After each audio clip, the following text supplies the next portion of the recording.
Hello, and welcome to my channel. My name is Kat. I am the Nurse Flipper. I am a full-time nurse and mom, and I am a part-time online seller, which includes eBay, Mercari, Poshmark, and Facebook Marketplace. So I am going to, in this video, sum up 2020 for me. We did make right at $100,000 in online sales. That is not profit. So I'm not saying that. I don't want anyone to think that. But I will tell you about $50,000 of it was profit. That is not what I paid myself. So let's talk about it.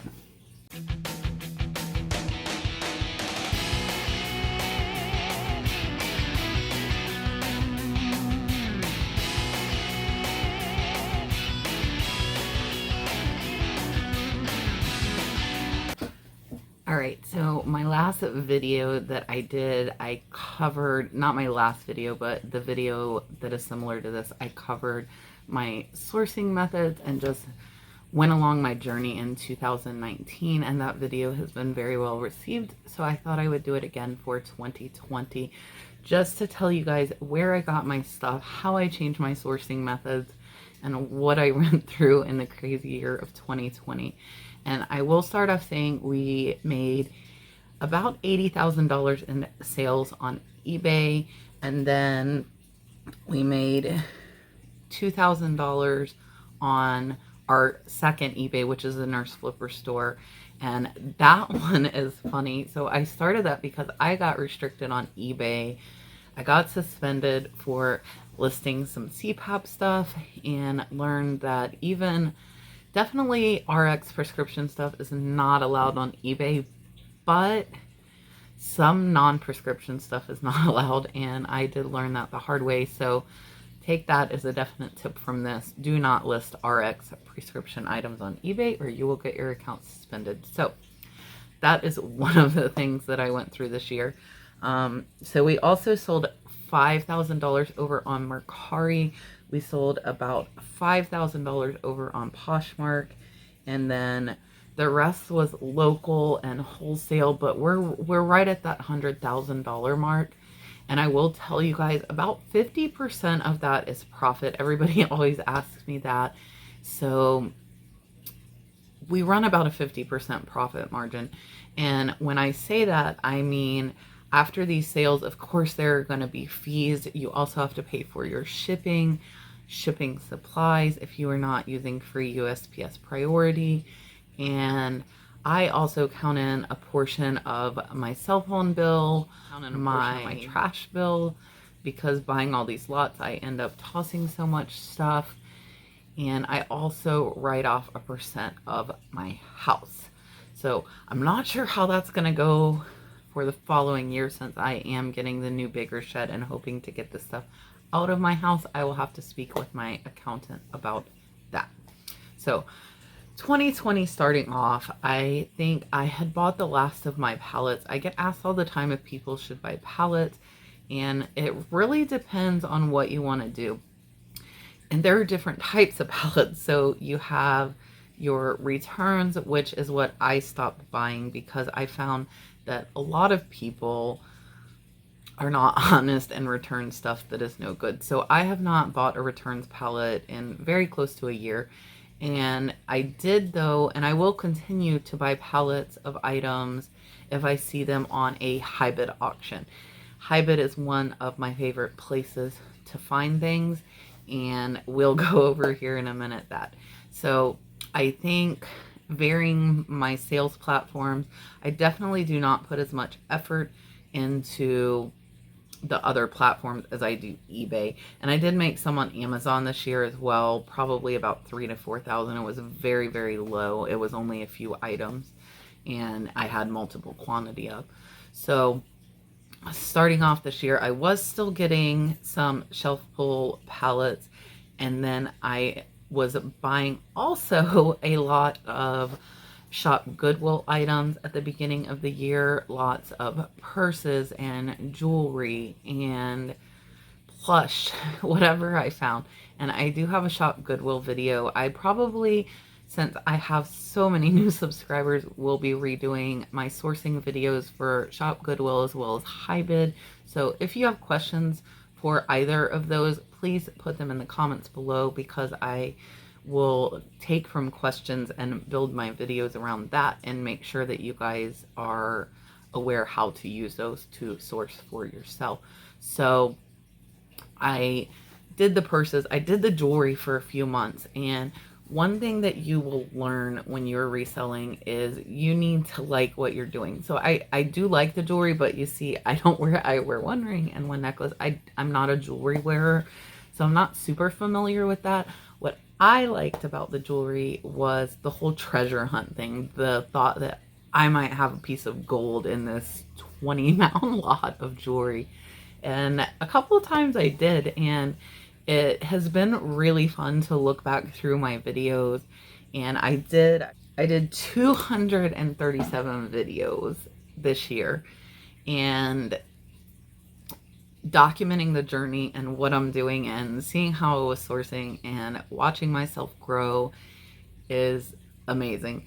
So if you thought about starting a YouTube, it's a great way to document what you were doing. I also want to say at this point, because I do get asked occasionally about my YouTube income, so to be completely transparent with all of you, so I made $2,689 on YouTube this year. That was the total. I figured it out. It's about $11 a video. So it takes me at least 2 hours to record a video, edit a video, and then I have been premiering, so I'm also chatting during the video. So I made about $3 to $5 an hour on YouTube this year, but that's okay, because I love sharing, I love teaching, I love seeing you guys tell me you pick stuff up because I taught you. So that is okay, but my YouTube income at this point is still pretty negligible, and there are a lot of channels that are making all these videos and content and not getting paid at all. So I am very happy to be getting something for the time that I'm putting in. So I told you guys I did the purses, I did the jewelry, and then I've kind of gotten like throughout the year, where now at the end of the year, and if you saw my last video, I have tons of stuff not listed, but my thing lately is sourcing items that have a higher value, like $50 or more. And I love lots, and I probably will always buy lots, and I'm gonna do another video following this one up before the end of the year about my goals for 2021 and what I would like to accomplish. So I did the sports card thing this year because I kept seeing everybody making all this money on these sports cards, and I was trying to find basketball cards and football cards and baseball cards, and I love football. I am a big football watcher, but I just couldn't get into the sports cards. So I spent probably about $150, and then at that point I had to say, look, like, I'm not looking through this. I don't know what I'm looking at, and I'm not making any money off of this. So I sold those cards for a loss on what I paid, and I have not bought anymore. I will tell you that my husband now is trying to find Pokemon cards, hasn't really been interested in reselling. So if he likes finding the Pokemon cards for resale, and I think he's keeping some, then that is totally fine with me. I do recommend that you source, if possible, at garage sales, yard sales, estate sales, and things like that. A lot of people have asked me where to find the best items and what are the best items, and there is no universal answer for that, because it really depends on where you're at and what's available. For me, I live an hour away from Goodwills and most thrift stores. I have one local thrift store that's about 10 minutes away, but I don't have any others. So for me, that is when I started sourcing a lot online and have had to get creative with how I'm sourcing. And throughout the year, I bought off of Hybid. Lately, I have been getting some ship lots, and the shipping can be very costly, and I will go over that in my Hybid video with you guys. So you definitely have to be careful if you're sourcing online and take into account the cost of shipping. And that's why I like to buy lots, because that shipping cost is divided up among many different items. February. So back in February, I got a new shed, and if you saw my last video, I'm getting another shed. So having a place to store your items is key. And for those of you that don't have sheds or you don't have room, I would say look for smaller, more profitable items or items that are stored easier. Jewelry is one of those items. Ephemera is another one. Both of those I have sold quite a bit this year. And you have to source for what works for you. So there's no right or correct answer for everybody. It is different for everyone. And I know, like, up north on the East Coast, there is a lot of glass, a lot of beautiful glass worth a lot of money. I find some glass here and I find some pottery, but it depends on your area. Over on the West Coast in Cali, I know there are the San Marcos blankets that bring big money, which we very rarely, if ever, I have never found one, find them over here on the East Coast. So once you're out and you're looking at thrift stores or garage sales, you're going to see what you're seeing more of. So if that's clothing, and some people can find amazing lots of vintage clothing and vintage hats, and you will see what's available in your area. Up in like Iowa and Idaho, there are a lot of vintage farm hats that are worth tons of money. So you have to see what's in your area in order to know what's right for you. So of course this year COVID happened. We were all quarantined, we were all locked down, and the good thing for me is it didn't affect my sourcing because I was used to sourcing from home, and I might go once a month to a thrift store, so it didn't really slow me down at all, and I continued sourcing that way. I love sourcing lots, and you can get lots from online auctions, you can get lots from garage sales, you can get lots from anywhere. All you have to do is ask. So I bought tons of lots throughout the year from garage sales, and all I did was ask how much for all. And most people are going to give you a cheaper, sometimes way cheaper price if you buy all of their hats or all of their jewelry or all of whatever it happens to be that you want. And getting your costs down is the number one thing to making more money in this business. I have said it before, and a lot of people have said it before, but you don't make your money in the sale, you make your money in the buy.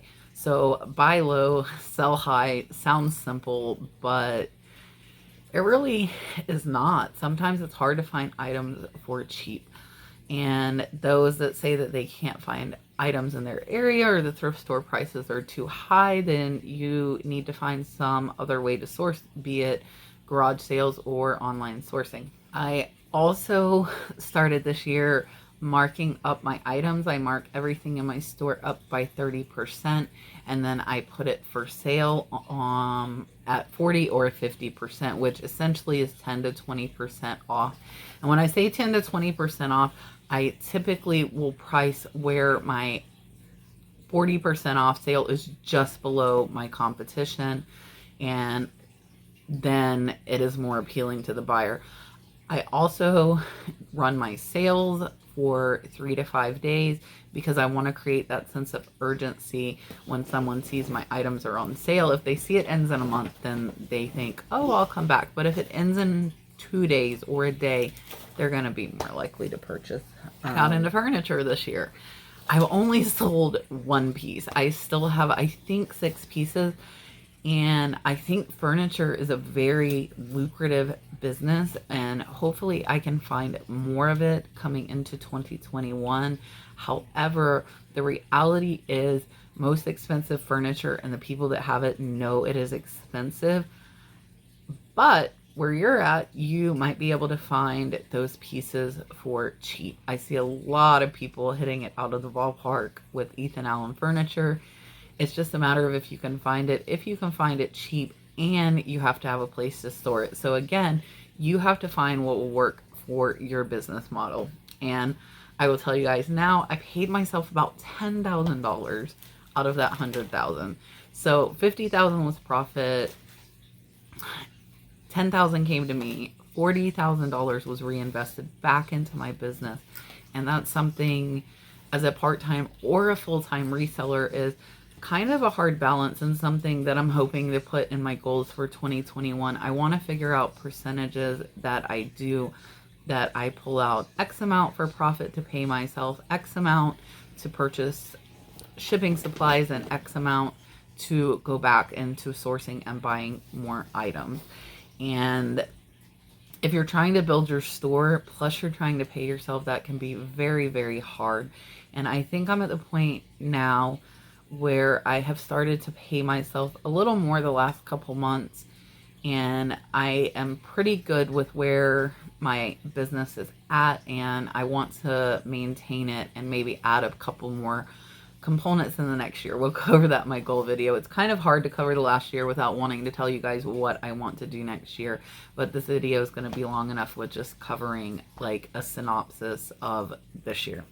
Another way that I have made this total, and again, eBay is 80% of what I made this year, is Amazon affiliates. I do put links down in the descriptions below where if you guys need that stuff anyways, if you click it, I get a small percent of the sale. And that's another way to support your content creators that are providing you knowledge, is to click on those Amazon affiliate links if you need those items. Purchase them through there. You don't pay anymore, and the content creator gets a little bit. Me, I'm making about $20 a month. But after I made those initial links, I don't put any time to that. So that's kind of a passive income. Throughout the year, I have gotten where I bought pallets at the beginning, and then I went to a lot of online shop Goodwill. And primarily the end of the year, I used Hybid to source both locally and ship to me. That has worked for me, is sourcing off of Hybid, because I try to find ones that have lots of items, and that has been a blessing and a curse, because I will pull out the more valuable items and then these other items are just sitting here, and I have amassed a giant collection or death pile that I am going to be going through soon and hopefully getting it all organized. I did purchase another shed, a 12 by 40, for my unlisted inventory and to make a shipping and packing station. So that's another thing that at the end of the year I have now, I'm trying, now that I've grown my business to where I want it to be, now I am trying to organize my business and be able to have my business function well as my family life, because right now all of the clutter and craziness is definitely affecting peace of mind in my house. The YouTube channel has grown to 5,000 subscribers in a year, which is amazing, and I really appreciate everyone watching me, and I've loved growing with the reselling community and doing my part to contribute and help you, because that's why I do this. I love reselling. My husband does not. I don't really have anyone locally that's really close to me that is into reselling as much as I am. So I find this community a wealth of knowledge. If you are not using this community to build your knowledge and grow your business, then I think you're missing out. That is one of the best ways that I learned throughout this year. Increased my knowledge, increased what type of items I was picking up, and increased my profit, which is the bottom line of why I'm doing this for you.